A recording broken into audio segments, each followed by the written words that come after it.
Cerita novel. Suamiku yang jahat selalu merayuku. Bab 4. Tidak ada ritual dan upacara pernikahan.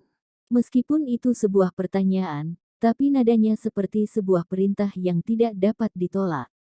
Chelsea mengangguk, melihat Freddy seperti ini, sepertinya dia memiliki sesuatu untuk dikatakan padanya. Dia juga ingin berbicara dengannya. Tom memberi Chelsea isyarat peringatan dan berkata, "Jagalah sikapmu. Jangan-jangan menyinggung Freddy sebelum menikah."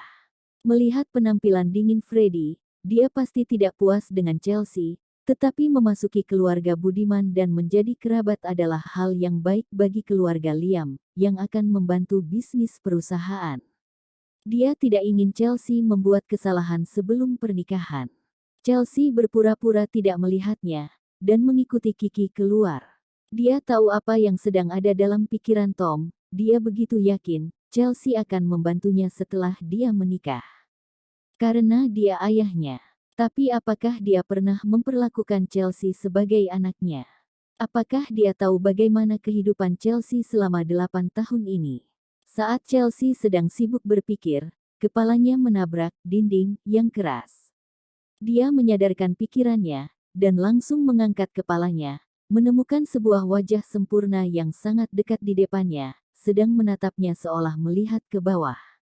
Tentu saja, dia bisa berdiri. Dengan kata lain, tebakannya benar. Kulit kepala Chelsea mati rasa karena ditatap Freddy seperti ini.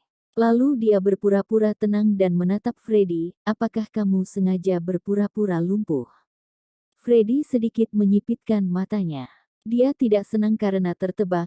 Nada suaranya datar tetapi cukup untuk menakut-nakuti dia. "Kenapa kamu masih mau menikahiku meskipun aku lumpuh? Apa yang kamu sukai dariku? Uang, atau ingin menjadi istri dari orang kaya?" Chelsea merasa dingin menusuk tulangnya. Hatinya seperti digenggam dengan erat oleh tangan yang tak terlihat sehingga membuatnya sulit bernapas. Tetapi dia tetap menunjukkan wajah yang tenang. "Ketika aku berusia 2 tahun, aku dijodohkan dengan Tuan Budiman. Apakah aku tahu manfaat uang dan kekayaan jika menjadi istri orang kaya ketika aku berusia 2 tahun? Apakah aku yang meminta kedua ibu kita memutuskan untuk menjodohkan kita?" Dia berhenti, seperti ingin melunakkan suaranya. "Ketika aku berumur 2 tahun, Tuan Budiman berumur 10 tahun, dan kamu 8 tahun lebih tua daripadaku. Apakah aku harus menghindarimu karena kamu sudah tua?" Ah, Freddy mencibir. Wanita ini tidak hanya pandai berkata, tapi juga wanita yang pintar. Mulutnya ganas. Dia tua. Sepertinya ada bau mesiu yang tiba-tiba muncul di udara. 4 mata yang saling beratapan, seperti ada percikan api di mana-mana, tidak ada yang mau menyerah. Tangan Chelsea tergantung di sisi tubuhnya dan mengepal dengan erat. Tujuannya menikahi keluarga Budiman hanya agar Tom berjanji padanya bahwa dia akan mengembalikan mahar ibunya.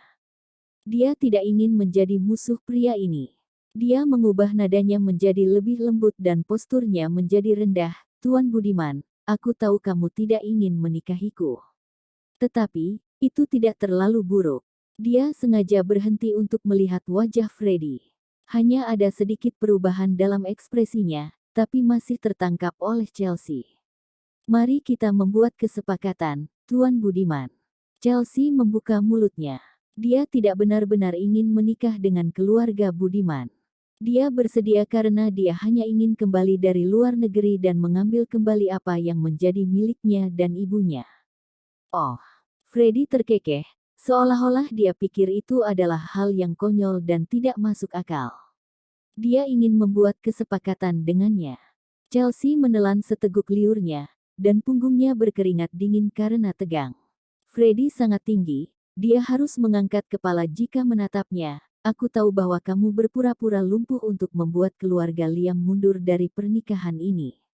Aku juga punya alasan untuk bersedia menikahimu." Ini membuat Freddy tertarik. "Apa yang kamu inginkan?"